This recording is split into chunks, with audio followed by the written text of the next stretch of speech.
Hey guys, this is Nate and this is the Nader Tater channel. Today I'm going to talk about this brush cutter, and I've had it for about 2.5 years. So I have some pros and cons to tell you about, and then I'll give you some specs about what machines and what kind of cutting it's good for. So to start with, it's an MTL attachments. They're out of Georgia, which is where I'm from originally, but now I'm in Michigan. But so they have several different models. This one is the XC7 3 blade extreme one.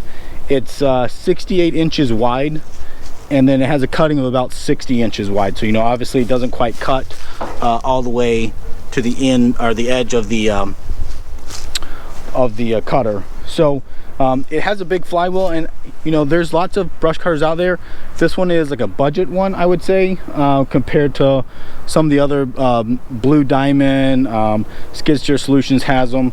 This one was very affordable, and I like the design of it. It looked like it was strong and sturdy, and I have been happy with it. You know, haven't been bent anything. I've used it, I guess you could say, improperly in some cases where I've used it to push down trees, and they specifically say don't do that.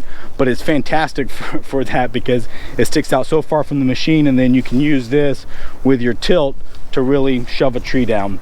But let's talk about the cutter and the flywheel. So down here you can see it has a guard here to help from stuff getting wrapped up around it, and you know, that's a problem if you accidentally run into a barbed wire fence or something, you're out brush cutting.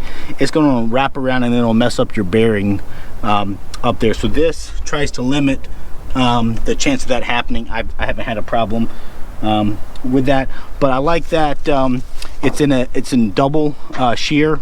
So they have two nice thick plates for the flywheel, and then you have these swing axes that are about 1 foot long, 5/8 inch thick, and they are you know, double-sided, so you can spin it either way.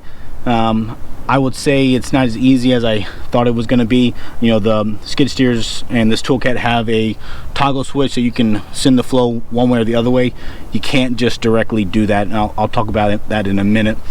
But so these swing blades are really nice, because if you accidentally hit something like a rock, which I've done more than once, you tend to find little boulders out in the woods. They're going to swing back, and they can swing back all the way back inside, so that they're protected.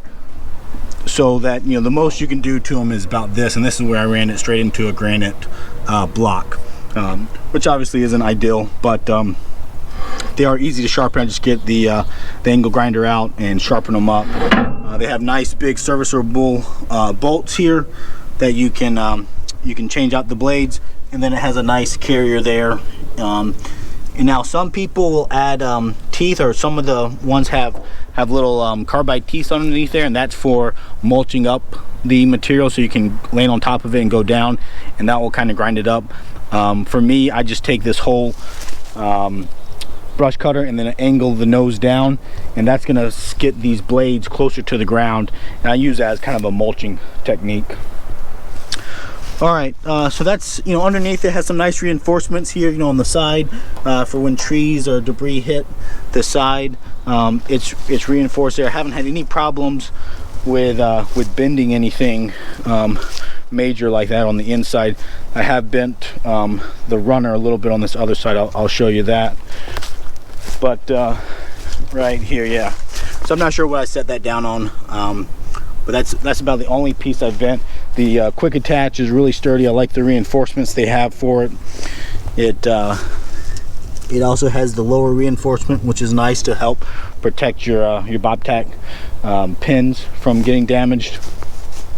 And then for the skid steer, it's nice to have these little grippers so that you don't slip. So that's where you can step to get into your skid steer. Obviously with a toolcat, I don't need that anymore. So here's the hydraulic motor. It's inside this little protected case, which is nice that they do that.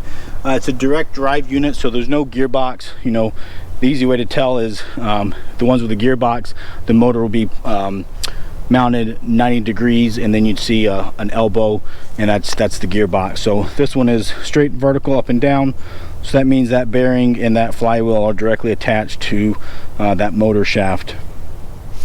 Now here you can see there's a H pattern here, and that is the one-way check valve and pressure relief set up so that you don't damage the motor. And this is the part that I thought was a little bit of annoying, because the machine can do the reverse flow, but to do that you actually have to disconnect these fittings here and flip this over kind of like a book so that the flow can go the other way. So obviously that's a bit messy. You break into the hydraulic system, so I've never done that, but probably eventually I'll do that once my swing blades start to wear out enough. I'll just flip it and always run it in reverse to get double the life out of those cutters. The cutter comes with all the hoses and the correct attachments for most of the skid steer, which is the flat face connectors here. It does not require case drain. You can see there are only 2 hoses. If it did, you know, obviously that would be this third connection there. So no case drain is nice, especially if your machine doesn't have one.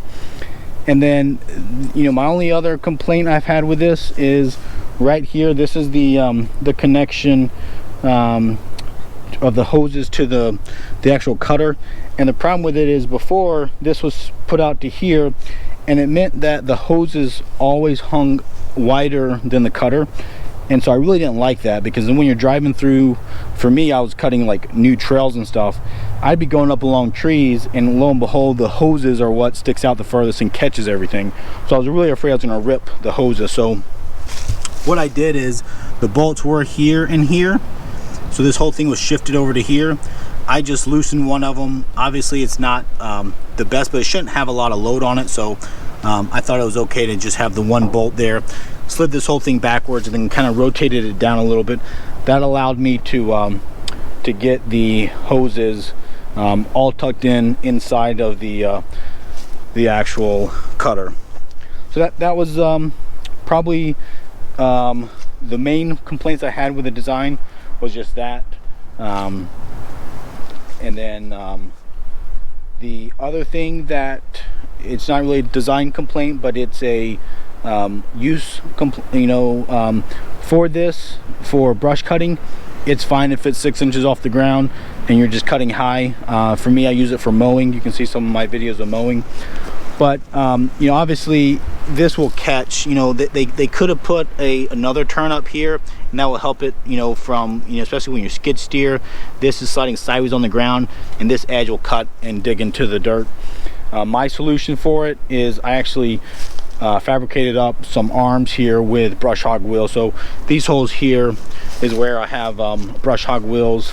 And if you look at my my mowing video, I'll put a link right here above me in the top right, so that you'll see those wheels on and see them in action.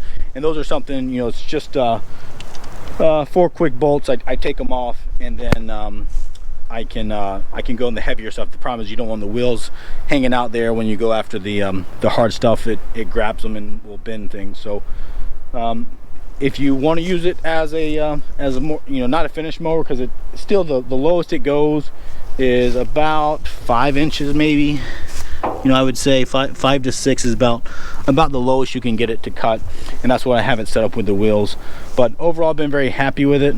You know, they shipped it up here to Michigan for me, and it was probably half the price of most other quality ones. I've seen some other cheaper ones out there, but they weren't as reinforced. You know, I like the way this is all set up.